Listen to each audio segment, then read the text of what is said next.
నమస్కారం ఘంటారావానికి స్వాగతం. ముందుగా ప్రధానాంశాలు. దావోస్లో దిగ్గజ కంపెనీల ప్రతినిధులతో రేవంత్ బృందం భేటీ. తెలంగాణతో కలిసి పనిచేసేందుకు ముందుకొచ్చిన పలు సంస్థలు. పురపాలక ఎన్నికలపై కొనసాగుతున్న ఎస్ఈసీ కసరత్తు. నేడు ఉమ్మడి నిజామాబాద్, ఖమ్మం, వరంగల్ కలెక్టర్లతో సమీక్ష. దేశవ్యాప్తంగా జేఈఈ మెయిన్స్ ప్రారంభం. తెలంగాణ, ఏపీలో 44 ప్రాంతాల్లో పరీక్షా కేంద్రాలు.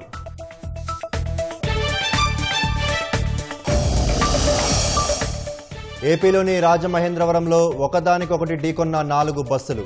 స్వల్ప గాయాలతో బయటపడిన విద్యార్థులు.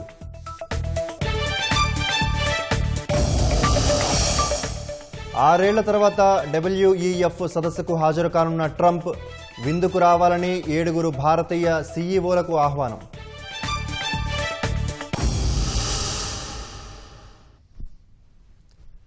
దేశవ్యాప్తంగా ఎన్ఐటీ, ట్రిపుల్ఐటీల్లో సీట్ల భర్తీ కోసం నిర్వహించే జేఈఈ మెయిన్స్ సెషన్ 1 ప్రశాంతంగా ప్రారంభమైంది. ఈ పరీక్షలకు సంబంధించి మరింత సమాచారం మా ప్రతినిధి రమ్య ప్రత్యక్ష ప్రసారం ద్వారా అందిస్తారు.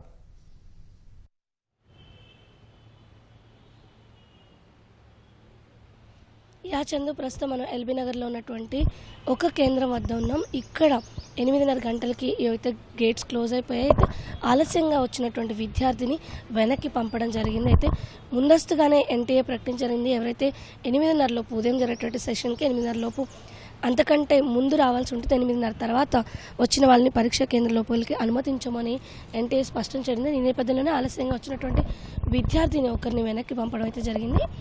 అయితే దేశవ్యాప్తంగా ఈ యొక్క జేఈ మెయిన్స్ సెషన్ 1 అయితే ప్రశాంతంగా ప్రారంభమైందని చెప్పొచ్చు. ఉదయం 8:30 గంటలకి విద్యార్థులందరినీ కూడా లోపలికి పంపించిన తర్వాత పరీక్షా కేంద్రాల గేట్లు అయితే క్లోజ్ చేశారు. ప్రస్తుతం మనం చూస్తున్న విద్యార్థుల తల్లిదండ్రులు బయట కేంద్ర బయట ఎదురు చూస్తున్నటువంటి దృశ్యాలు కూడా మనం చూడొచ్చు. మధ్యాహ్నం 12 గంటలకి విద్యార్థులు తిరిగి బయటకు వస్తారు. అయితే అప్పటి వరకు కూడా పరీక్షా కేంద్రాల వద్దే తల్లిదండ్రులు వేచి ఉండే పరిస్థితి మనకు కనిపిస్తోంది. ఉదయం 9 గంటల నుంచి మధ్యాహ్నం 12 గంటల వరకు కూడా ఉదయం సెషన్ మొత్తం కంటిన్యూ అవుతుంది. ఆ తర్వాత మధ్యాహ్నం 3 గంటల నుంచి సాయంత్రం 6 గంటల వరకు సెకండ్ సెషన్ పరీక్షలు అయితే నిర్వహిస్తారు. ఈ రోజు నుంచి ఈ నెల 29వ తారీఖు వరకు కూడా జేఈఈ మెయిన్స్ సెషన్ 1 పరీక్షలు అయితే జరగనున్నాయి. అయితే విద్యార్థులు ఎవరైతే జేఈఈ పరీక్షలకి అటెండ్ అవుతున్నారో వాళ్ళకి సంబంధించినటువంటి ఈ బయోమెట్రిక్ ప్రాసెస్ అంతా కూడా ఒక్కో విద్యార్థికి దాదాపు 10 నుంచి 12 నిమిషాల సమయం పట్టే అవకాశం ఉన్నట్టు తెలుస్తుంది. వారికి సంబంధించినటువంటి పూర్తి వివరాలని డిజిటల్ రూపంలో సేకరించిన తర్వాత వారిని పరీక్ష రాసేందుకు అనుమతిస్తారు. సిబిటి పద్ధతిలో ఈ పరీక్షను అయితే నిర్వహిస్తారు. అయితే ఏదైతే ఈ జేఈ మెయిన్స్ ఉంటాయో మొత్తం 2 సెషన్గా కూడా ఈ పరీక్ష నిర్వహిస్తారు. ఒక సెషన్ ఒకవేళ మిస్ అయినప్పటికీ కూడా రెండో సెషన్ కూడా విద్యార్థులు అటెండ్ అయ్యే అవకాశం అయితే ఉంటుంది. ఇక ప్రస్తుతం అయితే పరీక్ష ప్రశాంతంగా ప్రారంభమైందని చెప్పొచ్చు. విద్యార్థులంతా కూడా పరీక్షా కేంద్రంలోకి చేరుకున్నారు. దేశవ్యాప్తంగా మొత్తం 14.50 అంటే 14,50,000 మంది విద్యార్థులు జేఈఈ మెయిన్స్ పరీక్ష రాసేందుకు నమోదు చేస్తున్నారు. ఇక తెలుగు రాష్ట్రాల నుంచి దాదాపు 1,00,000 మంది విద్యార్థులు పరీక్షకైతే హాజరవుతున్నారు. ఈ నేపథ్యంలోనే అటు ఆంధ్రప్రదేశ్లో 30 నగరాల్లో పరీక్షా కేంద్రాలను, ఇటు తెలంగాణలో 14 నగరాల్లో పరీక్షా కేంద్రాలను అయితే నిర్వహించడం జరిగింది. అందులో ప్రధానంగా చూసినట్లయితే హైదరాబాద్లో అత్యధిక సంఖ్యలో పరీక్షా కేంద్రాలని నిర్వహిస్తున్నారు. ఇక కేవలం భారత్ మాత్రమే కాకుండా మలేషియా, యూఏఈ లాంటి ప్రాంతాల్లో ఉన్న వాళ్ళు కూడా జేఈఈ మెయిన్స్ రాసేందుకు ఎన్టీఏ అవకాశం కల్పిస్తుంది. ఈ నేపథ్యంలోనే భారత్ ఆవల 14 దేశాల్లో ఈ యొక్క పరీక్షా కేంద్రాలు అయితే నిర్వహిస్తున్నారు. ఆన్లైన్ పద్ధతిలో నిర్వహిస్తున్నారు కాబట్టి ఎలాంటి ఇబ్బంది లేకుండా అనేక దేశాల్లో ఈ పరీక్షా కేంద్రాలను అయితే నిర్వహించడం జరుగుతుంది. దాదాపుగా 14.50 లక్షల మంది విద్యార్థులు ఈరోజు పరీక్షకైతే హాజరయ్యే అవకాశం కల్పిస్తుంది. ఎక్కడ ఎలాంటి ఇబ్బంది లేకుండా పూర్తి స్థాయిలో ఏర్పాట్లు చేయడం జరిగింది. ప్రస్తుతం అయితే ఉదయం సెషన్ పరీక్ష అయితే ప్రారంభమైంది. మధ్యాహ్నం సెషన్ మధ్యాహ్నం 3 తర్వాత పరీక్ష అయితే ప్రారంభం కానుంది. నేటి నుంచి ఈ నెల 29 వరకు కూడా జేఈఈ మెయిన్స్ పరీక్షలు అయితే కొనసాగనున్నాయి. Over to studio. ధన్యవాదాలు రమ్య. ఇక రాష్ట్రానికి పెట్టుబడులు ఆకర్షించడంతో పాటు తెలంగాణ రైజింగ్ 2047 విజన్ను ప్రపంచానికి పరిచయం చేసే లక్ష్యంతో దావోస్లో ముఖ్యమంత్రి రేవంత్ రెడ్డి బృందం పర్యటన కొనసాగుతోంది. పారిశ్రామికవేత్తలతో వరుస సమావేశాలతో తొలి రోజు బిజీగా గడిపారు. రాష్ట్రంలో పెట్టుబడులకు పలు సంస్థలు ముందుకొచ్చాయి. ఆర్టిఫిషియల్ ఇంటెలిజెన్స్తో రాష్ట్రంలో పౌర సేవలను మరింత సమర్థవంతంగా నిర్వహించనున్నట్లు ముఖ్యమంత్రి రేవంత్ రెడ్డి దావోస్ వేదికగా తెలిపారు. దావోస్లో ప్రపంచ ఆర్థిక ఫోరం వార్షిక సదస్సుకు వెళ్లిన తెలంగాణ రైజింగ్ ప్రతినిధులు మొదటి రోజున బిజీగా గడిపారు. ముఖ్యమంత్రి రేవంత్ రెడ్డి బృందానికి జ్యూరిచ్ విమానాశ్రయంలోని స్విట్జర్లాండ్లోని భారత రాయబారి మృదుల్ కుమార్తో పాటు ప్రవాస తెలంగాణ వాసులు ఘనస్వాగతం పలికారు. పారిశ్రామికవేత్తలతో వరుస సమావేశాలు నిర్వహిస్తూ తెలంగాణ రైజింగ్ 2047 విజన్ డాక్యుమెంట్ లక్ష్యాల్ని వివరించారు. తెలంగాణతో కలిసి పనిచేసేందుకు పలు సంస్థల ప్రతినిధులు ఆసక్తి చూపారు. Israel innovation authority chairman Alon స్టోపెల్తో ముఖ్యమంత్రి రేవంత్ రెడ్డి భేటీ అయ్యారు. వ్యవసాయం, వాతావరణ మార్పులకు చెందిన ఇన్నోవేషన్ స్టార్టప్ల సహకారాలపై విస్తృతంగా చర్చించారు. ఆర్టిఫిషియల్ ఇంటెలిజెన్స్, డీప్ టెక్ ఇన్నోవేషన్తో పాటు health tech, agritech, cyber security, aerospace వంటి సాంకేతిక రంగాల్లో తెలంగాణ స్టార్టప్లకు ఇజ్రాయెల్ మద్దతివ్వడంతో పాటు భాగస్వామ్యం పంచుకోనుంది. ముఖ్యమంత్రి రేవంత్ రెడ్డితో యూఏఈ ఆర్థిక, పర్యాటక శాఖ మంత్రి అబ్దుల్లా బిన్ తౌక్ అల్ మార్రీ భేటీ అయ్యారు. రాష్ట్రంలో చేపట్టే భారీ మౌలిక సదుపాయాల ప్రాజెక్టులు, ముఖ్యంగా భారత్ ఫ్యూచర్ సిటీపై చర్చించారు. రాష్ట్రాన్ని 2047 నాటికి $3 ట్రిలియన్ ఆర్థిక వ్యవస్థగా తీర్చిదిద్దే లక్ష్యంతో రూపొందించిన తెలంగాణ రైజింగ్ 2047 విజన్ను యూఏఈ మంత్రికి సీఎం వివరించారు. భారత్ ఫ్యూచర్ సిటీ ప్రాజెక్టు దేశంలోనే తొలి నెట్ జీరో గ్రీన్ఫీల్డ్ స్మార్ట్ సిటీగా రూపుదిద్దుకోనుందని తెలిపారు. సుమారు 30,000 ఎకరాల్లో విస్తరించే ఆ నగరంలో ఏఐ, విద్య, ఆరోగ్యం, పరిశ్రమలు, నివాస, వినోద రంగాలకు ప్రత్యేక జోన్లు ఏర్పాటు చేయనున్నట్లు వివరించారు. భారత్ ఫ్యూచర్ సిటీలో ఇప్పటికే మారుబేని, సెమ్కార్ప్ వంటి అంతర్జాతీయ సంస్థలు భాగస్వాములుగా ఉన్నాయని, ఇటీవలే రిలయన్స్ గ్రూప్ వంతారాతో కొత్త జూ ఏర్పాటు కోసం అవగాహన ఒప్పందం కుదిరిందని సీఎం వెల్లడించారు.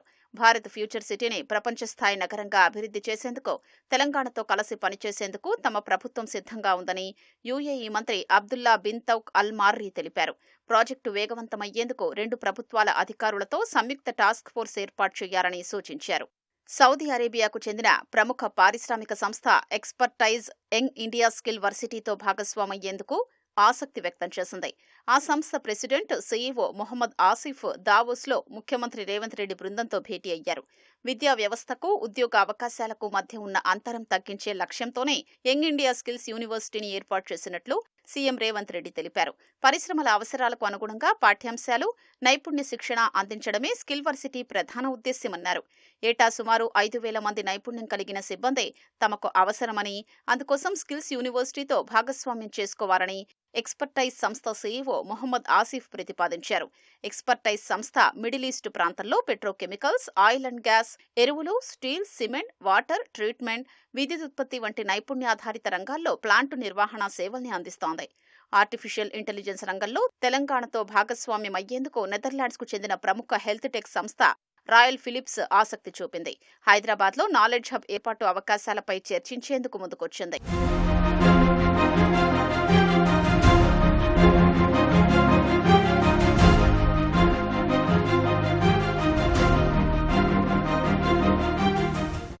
ప్రపంచ టెక్ దిగ్గజం గూగుల్ సంస్థ వివిధ రంగాల్లో రాష్ట్ర ప్రభుత్వంతో కలిసి పనిచేసేందుకు ముందుకొచ్చింది. వ్యవసాయం, వాతావరణ మార్పు, పట్టణ కాలుష్య సమస్యల పరిష్కారంలో రాష్ట్ర ప్రభుత్వంతో భాగస్వామ్యమవుతామంది.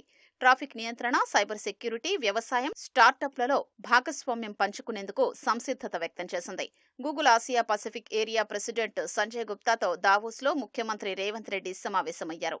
ప్రాంతీయ ఆర్థిక వృద్ధికి తెలంగాణ అమలు చేస్తున్న క్యూర్, ప్యూర్, రేర్ అభివృద్ధి నమూనాను సీఎం వివరించారు. వ్యవసాయ రంగంలో ఎరువుల అతిగా వినియోగంతో ఏర్పడుతున్న సమస్యలు, రైతులకు అవగాహన కల్పించాల్సిన అవసరంపై ఆ సమావేశంలో ప్రతినిధుల బృందం చర్చించింది. సమస్యల పరిష్కారానికి, సమస్యలు తలెత్తకుండా నివారించేందుకు ముందస్తు చర్యలు తీసుకోవాల్సిన అవసరం ఉందని ముఖ్యమంత్రి స్పష్టం చేశారు. ట్రాఫిక్ నియంత్రణ, సైబర్ సెక్యూరిటీ, వ్యవసాయం, స్టార్టప్లు మరియు వాతావరణ మార్పు అంశాల్లో తెలంగాణకు పూర్తి స్థాయిలో మద్దతు అందించేందుకు గూగుల్ సిద్ధంగా ఉందని Google APAC president Sanjay Gupta తెలిపారు. ప్రముఖ యూనిలీవర్ సంస్థ హైదరాబాద్లో గ్లోబల్ క్యాపబిలిటీ సెంటర్ ఏర్పాటుకు ఆసక్తి వ్యక్తం చేసింది. ఈ మేరకు Unilever chief supply chain and operations officer Willem ఉయిజెన్తో సీఎం బృందం సమావేశమైంది. గ్లోబల్ క్యాపబిలిటీ సెంటర్లకు కేంద్రంగా హైదరాబాద్ వేగంగా మారుతుందని సీఎం రేవంత్ వివరించారు. వాతావరణ పరిరక్షణ, నీటి వినియోగంలో సానుకూలత, ప్లాస్టిక్ వినియోగ తగ్గింపు వంటి యూనిలీవర్ లక్ష్యాల్ని తెలంగాణ రాష్ట్రం చేపడుతున్న పునరుత్పాదక శక్తి, నీటి సంరక్షణ, సర్క్యులర్ ఎకానమీ కార్యక్రమాలతో అనుసంధానం చేసే అంశాలపై చర్చలు జరిగాయి. ఆర్టిఫిషియల్ ఇంటెలిజెన్స్ ను వినియోగించి తెలంగాణలో పౌర సేవల్ని మరింత సమర్థవంతంగా మార్చడమే ప్రభుత్వ లక్ష్యమని ముఖ్యమంత్రి రేవంత్ రెడ్డి స్పష్టం చేశారు. దావోస్లో intelligent infrastructure for building competitiveness అంశంపై జరిగిన ఉన్నత స్థాయి సమావేశంలో ముఖ్యమంత్రి ప్రసంగించారు. ఏఐని సరైన దిశలో వినియోగిస్తే పాలన మరింత సమర్థవంతంగా మారుతుందని సీఎం స్పష్టం చేశారు. ఈ నెల 23 వరకు దావోస్లో రాష్ట్ర బృందం పర్యటన కొనసాగనుంది. మున్సిపాలిటీలు కార్పొరేషన్ల ఎన్నికల నోటిఫికేషన్ వారం రోజుల్లో రానుంది. ఈ నెల 24న లేదా 27న ప్రకటన ఇచ్చేందుకు రాష్ట్ర ఎన్నికల సంఘం సన్నాహాలు చేస్తున్నట్లు తెలుస్తోంది. ఎన్నికల ప్రక్రియలో కీలక పాత్ర పోషించే కలెక్టర్లు, అదనపు కలెక్టర్లతో రాష్ట్ర ఎన్నికల కమిషనర్ రాణి కుముదిని వీడియో కాన్ఫరెన్స్ నిర్వహిస్తున్నారు. రాష్ట్ర వ్యాప్తంగా మున్సిపాలిటీలు, కార్పొరేషన్ల ఎన్నికల ప్రక్రియ ఫిబ్రవరి 15లోగా పూర్తి చేసేలా ఎస్ఈసీ కసరత్తు చేస్తోంది. ఎన్నికల సిబ్బందికి ట్రైనింగ్ ఇచ్చేవారికి నేడు ఎస్ఈసీ శిక్షణ ఇవ్వనుంది. రాష్ట్రంలో మున్సిపాలిటీలు, కార్పొరేషన్ల ఎన్నికల నోటిఫికేషన్ వారం రోజుల్లో విడుదలయ్యే అవకాశం ఉంది. 116 మున్సిపాలిటీలు, 7 కార్పొరేషన్ల ఎన్నికలకు రాష్ట్ర ప్రభుత్వం, ఎస్ఈసీ కసరత్తు చేస్తున్నాయి. మున్సిపాలిటీలు, కార్పొరేషన్ల వార్డుల విభజనతో పాటు రిజర్వేషన్ల ప్రక్రియ పూర్తి చేసి కేబినెట్ ఆమోదంతో పురపాలక శాఖ ఎస్ఈసీకి సమర్పించింది. ఎన్నికలపై ప్రభుత్వ సన్నద్ధత తెలుపుతూ పురపాలక శాఖ ముఖ్య కార్యదర్శి శ్రీదేవి రాష్ట్ర ఎన్నికల సంఘానికి లేఖ రాశారు. ప్రభుత్వపరమైన ప్రక్రియ పూర్తి కావడంతో రాష్ట్ర ఎన్నికల సంఘం ముమ్మర ఏర్పాట్లు చేస్తోంది. కలెక్టర్లు, జిల్లా ఎన్నికల అధికారులతో రాష్ట్ర ఎన్నికల కమిషనర్ రాణి కుముదుని వీడియో కాన్ఫరెన్స్ నిర్వహిస్తున్నారు. మంగళవారం ఉమ్మడి ఆదిలాబాద్, కరీంనగర్ కలెక్టర్లతో వీడియో కాన్ఫరెన్స్ నిర్వహించిన ఎస్ఈసీ ఇవాళ ఉదయం ఉమ్మడి నిజామాబాద్, ఉమ్మడి ఖమ్మం, మధ్యాహ్నం ఉమ్మడి వరంగల్ జిల్లాల కలెక్టర్లు, ఉన్నతాధికారులతో మాట్లాడనున్నారు. రేపు ఉదయం ఉమ్మడి నల్గొండ, మధ్యాహ్నం ఉమ్మడి పాలమూరు జిల్లాల కలెక్టర్లతో సమీక్షించనున్నారు. ఎల్లుండి ఉదయం రంగారెడ్డి, వికారాబాద్, మేడ్చల్, మల్కాజ్గిరి, మధ్యాహ్నం ఉమ్మడి మెదక్ జిల్లాల కలెక్టర్లు, ఎన్నికల అధికారులతో వీడియో కాన్ఫరెన్స్ నిర్వహించనున్నారు. ఎన్నికలకు ఏర్పాట్లు పగడ్బందీగా చేయాలని కలెక్టర్లకు రాణి కుముదుని దిశానిర్దేశం చేశారు. ట్రైనర్స్ ఆఫ్ ట్రైనర్లకు ఇవాళ ఎస్ఈసీ కార్యాలయంలో శిక్షణ ఇవ్వనున్నారు. ఎన్నికల నిర్వహణలో అనుభవం, అవగాహన ఉన్న సీనియర్ అధికారుల్ని మాస్టర్ ట్రైనర్లుగా నియమించి ఈ నెల 19న శిక్షణ ఇచ్చారు. ఇవాళ శిక్షణ పొందే ట్రైనర్స్ ఆఫ్ ట్రైనర్లు జోనల్ అధికారులు, రిటర్నింగ్, అసిస్టెంట్ రిటర్నింగ్ అధికారులు, ప్రిసైడింగ్, అసిస్టెంట్ ప్రిసైడింగ్ అధికారులు, కౌంటింగ్ సిబ్బందికి శిక్షణ ఇస్తారు. రాష్ట్ర వ్యాప్తంగా 32 జిల్లాల్లోని 7 కార్పొరేషన్లు, 366 డివిజన్లు, 116 మున్సిపాలిటీలు, 2630 వార్డుల్లో తుది ఓటర్ల జాబితాని ఇప్పటికే ప్రచురించారు. వాటిలో పురుష ఓటర్లు 25,62,369 ఉంటే మహిళలు 26,80,014, థర్డ్ జెండర్లు 640 ఓటర్లు ఉన్నట్లు ఎస్ఈసీ వెల్లడించింది. ఎన్నికలు జరిగే మున్సిపాలిటీలు, కార్పొరేషన్లలో 8,195 పోలింగ్ కేంద్రాల్ని ఖరారు చేశారు. మొత్తం ఎన్నికల ప్రక్రియను ఫిబ్రవరి 15 నాటికి పూర్తి చేసేలా ఎస్ఈసీ కసరత్తు చేస్తోంది. రాష్ట్రంలో త్వరలో జరగబోయే మున్సిపల్, కార్పొరేషన్ ఎన్నికలకు బీజేపీ సమాయత్తమవుతోంది. ఇటీవల జరిగిన పంచాయతీ ఎన్నికల్లో గతంతో పోలిస్తే మంచి ఫలితాలు సాధించిన ఆ పార్టీ మున్సిపల్ ఎన్నికలపై దృష్టి సారించింది. ఈ ఎన్నికల్లో ఎక్కువ మున్సిపల్ చైర్మన్ స్థానాలను కైవసం చేసుకోవాలని లక్ష్యంగా పెట్టుకుంది. మున్సిపల్, కార్పొరేషన్ ఎన్నికలకు ఇన్ఛార్జిగా మహారాష్ట్ర ప్రభుత్వ మంత్రి ఆశిష్ షలార్, సహా ఇన్ఛార్జిగా రాజస్థాన్ మాజీ రాష్ట్ర అధ్యక్షుడు అశోక్ పర్నామి, రాజ్యసభ సభ్యురాలు రేఖా శర్మలను బీజేపీ జాతీయ అధ్యక్షుడు నితిన్ నబీన్ ప్రకటించారు. ఆ నియామకాలు తక్షణమే అమల్లోకి వస్తాయని స్పష్టం చేశారు. మున్సిపల్, కార్పొరేషన్ ఎన్నికల నగారా త్వరలో మోగనుండడంతో కమలదళం సిద్ధమైంది. ఇప్పటికే బూత్ స్వస్థీకరణపైన సమీక్ష నిర్వహించిన బీజేపీ క్షేత్రస్థాయిలో ప్రభుత్వ ప్రజా వ్యతిరేక విధానాల్ని, బీఆర్ఎస్ 10 ఏళ్ల వైఫల్యాలు, అవినీతిని ఎండగడుతూ కార్యక్రమాలు నిర్వహిస్తోంది. తాజాగా జరిగిన స్థానిక సంస్థల ఎన్నికల్లో 710 సర్పంచ్ స్థానాల్ని కైవసం చేసుకుని జోష్లో ఉన్న కమలం పార్టీ మున్సిపల్, కార్పొరేషన్ ఎన్నికల్లోనూ సత్తా చాటాలని ఉవ్విళ్లూరుతోంది. అధికార, ప్రతిపక్ష పార్టీల అవినీతి, ప్రజా వ్యతిరేక విధానాల్ని ప్రజలకు వివరిస్తూనే మున్సిపల్, కార్పొరేషన్లలో నెలకొన్న డ్రైనేజీ, త్రాగునీరు, పారిశుద్ధ్యం వంటి సమస్యల్ని ఎండగడుతోంది. కేంద్రం నిధుల వల్లే పట్టణాల్లో కాస్తో కూస్తో అభివృద్ధి జరిగిందనే అంశాన్ని ప్రజల్లోకి తీసుకెళుతోంది.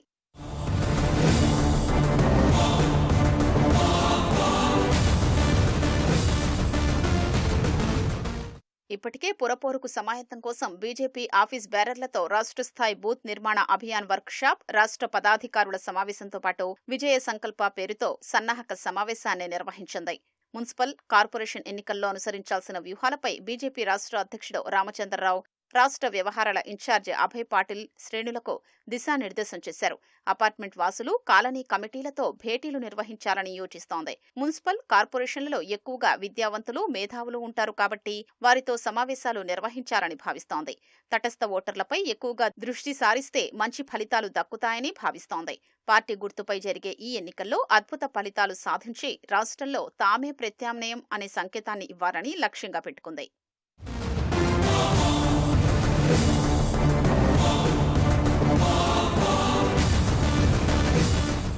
పురపాలక ఎన్నికలు బీజేపీ ప్రజా ప్రతినిధులకు సవాల్గా మారాయి. మున్సిపల్, కార్పొరేషన్ ఎన్నికలు పార్టీ గుర్తుపై జరుగుతున్నందున 8 మంది ఎంపీలు, 7 ఎమ్మెల్యేలు, 3 ఎమ్మెల్సీలకు కీలకంగా మారాయి. పురపోరులో ప్రతికూలత వస్తే 2028 అసెంబ్లీ ఎన్నికల్లో తీవ్ర ప్రభావాన్ని చూపుతాయని నేతలు ఆందోళన చెందుతున్నారు. రిజర్వేషన్లు ఖరారు కావడంతో ఆర్థిక, జనబలమున్న అభ్యర్థుల్ని పార్టీ అన్వేషిస్తోంది. బలమైన అభ్యర్థుల్ని బరిలో దింపితే కాంగ్రెస్, బీఆర్ఎస్కు కళ్లెం వెయ్యొచ్చని భావిస్తోంది. తెలంగాణ, పశ్చిమ బెంగాల్లో బీజేపీ బలీయమైన శక్తిగా ఎదిగినట్లు ప్రధాని నరేంద్ర మోదీ ఉద్ఘాటించారు. బీజేపీ నూతన అధ్యక్షుడిగా నితిన్ నబీన్ బాధ్యతల స్వీకరణ కార్యక్రమంలో పాల్గొన్న ప్రధాని గత 11 ఏళ్లలో బీజేపీ అద్భుతమైన విజయాలను నమోదు చేసినట్లు తెలిపారు. ప్రభుత్వ వ్యతిరేకతను అధిగమించి సుదీర్ఘ పాలన తర్వాత కూడా అధికారం నిలబెట్టుకోవడమే కాకుండా 4 రాష్ట్రాల్లో మొదటిసారి సొంతంగా ప్రభుత్వాన్ని ఏర్పాటు చేశామని ప్రధాని వెల్లడించారు. जनता जनार्दन की सेवा ये हमारे लिए हमेशा सर्वोपरि रही है। हमने सत्ता को सुख का नहीं बल्कि सेवा का माध्यम बनाया है। इसलिए भाजपा पर जनता का विश्वास निरंतर मजबूत होता गया है। अगर बीते 11 वर्षों की ही बात करें तो भाजपा की यात्रा जन विश्वास अर्जित करने की अद्भुत यात्रा रही है। बीते 11 वर्षों में बीजेपी ने हरियाणा, असम, त्रिपुरा और ओडिशा में पहली बार अपने सामर्थ्य से सरकार बनाई। पश्चिम बंगाल और तेलंगाना में भाजपा जनता की एक बड़ी आवाज बनकर उभरी है कि लंबे कार्यकाल के बाद सरकारों के लिए टिके रहना मुश्किल होता, लेकिन बीजेपी ने इस ट्रेंड को भी तोड़ दिया है। రాజమహేంద్రవరం దివాన్ చెరువు వద్ద అర్ధరాత్రి 4 ప్రైవేటు ట్రావెల్ బస్సులు ఒకదానికొకటి ఢీకొన్నాయి. ఈ ఘటనలో 26 మంది విద్యార్థులు గాయపడ్డారు. ఒక గేదె అడ్డు రావడంతో ఓ travels bus driver sudden brake వేశాడు. వెనుక విద్యార్థులతో వస్తున్న 2 బస్సులు ఆ బస్సును ఢీకొట్టాయి. విద్యార్థుల బస్సులను వెనక నుంచి వచ్చిన మరో బస్సు ఢీకొట్టింది. తెలంగాణలోని నల్గొండ జిల్లా గుండ్లపల్లిలోని మోడల్ ప్రభుత్వ పాఠశాల, కళాశాలకు చెందిన 9, 10వ తరగతి ఇంటర్ విద్యార్థులు 3 రోజుల క్రితం విహారయాత్రకు వెళ్లారు. 40 మంది బాలికలు, 40 మంది బాలురు, 10 మంది ఉపాధ్యాయులు, సిబ్బంది 2 బస్సుల్లో అరకు, పాడేరు తదితర ప్రాంతాల్లో పర్యటించారు. అన్నవరం సత్యనారాయణ స్వామిని దర్శించుకొని వస్తుండగా ఈ ప్రమాదం జరిగింది. క్షతగాత్రులను రాజమహేంద్రవరం ప్రభుత్వ ఆసుపత్రికి తరలించి చికిత్స అందిస్తున్నారు. మిగిలిన విద్యార్థులను దివాన్ చెరువులోని బాల వికాస్ మందిరానికి తరలించారు. నా పేరు శ్యామ్ సుందర్ అండి. నేను నల్గొండ డిండి మోడల్స్లో చేస్తాం, జువాలజీ లెక్చరర్గా చేస్తున్నాను. ఎక్స్పోజర్ విజిట్కు మేము 17th రోజు నుంచి ఈ రోజు వరకు ఎక్స్పోజర్ విజిట్ వెళ్ళామండి. అరకు, బొర్రా, విశాఖపట్నం, సింహాచలం. నిన్న రాత్రి తిరుగు ప్రయాణంలో రాజమండ్రికి సమీపంలో దివాన్ చెరువు అనే ఊరిలో సడన్గా ఒక జంతువు ఆవు అడ్డం రాబట్టి అక్కడ బ్రేక్ వేయడం జరగదు. కాన్సిక్వెన్సెస్గా ఎన్కి బస్సెస్ ఢీ కొట్టుకున్నాయి. అందులో మా స్కూల్ పిల్లలు చిన్న మైనర్ ఇంజురీస్తో బయటపడ్డారు. అట్లాగే వాళ్ళను సత్వరంగా ఇక్కడ ఉన్న గవర్నమెంట్ మెడికల్ కాలేజీకి తీసుకురావడం జరిగింది. అందరూ సేఫ్గా ఉన్నారు, ఎవరికి ఇబ్బంది కలదు. ఒక 32 మందికి చిన్న చిన్న ఇంజురీస్ అయ్యాయి. సో వాళ్ళందరూ సేఫ్గా ఉన్నారు. ఒకదానికొకటి గుద్దుకున్నాయని అంటే మాకు అప్పటికి మేము నిద్రలో ఉన్నాం, అసలు ఏం గుర్తుకులేదు, మాకేం తెలియదు కూడా. లేచేసరికి ఇవన్నీ ఇన్సిడెంట్ జరిగింది అంతే. ఒక బస్సు నుంచి ఇంకో బస్కి గుద్దుకున్నాయంట. 3 days సంక్రాంతి హాలిడేస్ తర్వాత 3 days ట్రిప్కి వచ్చినాం. మేము ఎంజాయ్ చేసాం 3 days. లాస్ట్ డే వైజాగ్ నుంచి నైట్ తెలంగాణకి రిటర్న్ అవుతుంటే మా బస్కి యాక్సిడెంట్ అయ్యింది. మా బస్లో మొత్తం టోటల్ 55 members ఉన్నారు. దాంట్లో అందరికి ఏం పెద్దగా ఇంజూరీస్ ఏం కాలే, నార్మల్ చిన్న చిన్న దెబ్బలు తాకినాయి. ఎవరికి ఏం అంత కాలే, అందరు సేఫ్గానే ఉన్నారు. ప్రధాని నరేంద్ర మోదీ అధికారాన్ని కేంద్రీకృతం చేసి పేదలకు అందాల్సిన సంక్షేమ భద్రతను నీరుగారుస్తున్నారని లోక్సభలో విపక్ష నేత రాహుల్ గాంధీ విమర్శించారు. ఇందులో భాగంగానే మహాత్మా గాంధీ జాతీయ గ్రామీణ ఉపాధి హామీ పథకాన్ని బలహీనపరిచారని ఆరోపించారు. తన సొంత నియోజకవర్గం రాయ్ బరేలో కాంగ్రెస్ కార్యకర్తలను ఉద్దేశించి ప్రసంగించిన రాహుల్ మహాత్మా గాంధీ పేరు మీద ఏర్పాటు చేసిన ఎంజీ నరేగా పేరు మార్చి ఎన్డీఏ ప్రభుత్వం ఆ మహాత్ముని అవమానించిందన్నారు. అట్టడుగు వర్గాలకు అందించే భద్రతను వారికి దూరం చేసిందని కేంద్రంపై విమర్శలు గుప్పించారు. ప్రజాస్వామ్య మూలాలపై కేంద్రం దాడి చేసిందన్న రాహుల్ ఎంజీ నరేగా పరిరక్షణకు కాంగ్రెస్ దేశవ్యాప్తంగా ఉద్యమం సాగిస్తోందని పేర్కొన్నారు. తాము పేద ఉపాధి కార్మికుల హక్కులు పరిరక్షించేందుకు కట్టుబడి ఉన్నామని తెలిపారు. ఉపాధి హామీ పథకానికి కేటాయించాల్సిన నిధులను అదానీ, అంబానీ వంటి పారిశ్రామికవేత్తలకు మళ్లించేందుకే ప్రధాని ఈ పథకాన్ని నీరుగారుస్తున్నట్లు రాహుల్ గాంధీ ఆరోపించారు. అస్సాంలో మళ్లీ ఘర్షణలు చెలరేగాయి. బోడో ఆదివాసీ తెగల మధ్య తలెత్తిన వివాదం హింసకు దారితీసింది. దీంతో అప్రమత్తమైన అస్సాం ప్రభుత్వం ర్యాపిడ్ యాక్షన్ ఫోర్స్ను మోహరించింది. హింస చెలరేగిన ప్రాంతాల్లో ఇంటర్నెట్ సేవలు నిలిపివేయడంతో పాటు నిషేధాజ్ఞలు విధించింది. తదుపరి ఆదేశాల వరకు ఈ నిబంధనలు అమలులో ఉంటాయని అస్సాం ముఖ్యమంత్రి హిమంత బిశ్వ శర్మ స్పష్టం చేశారు.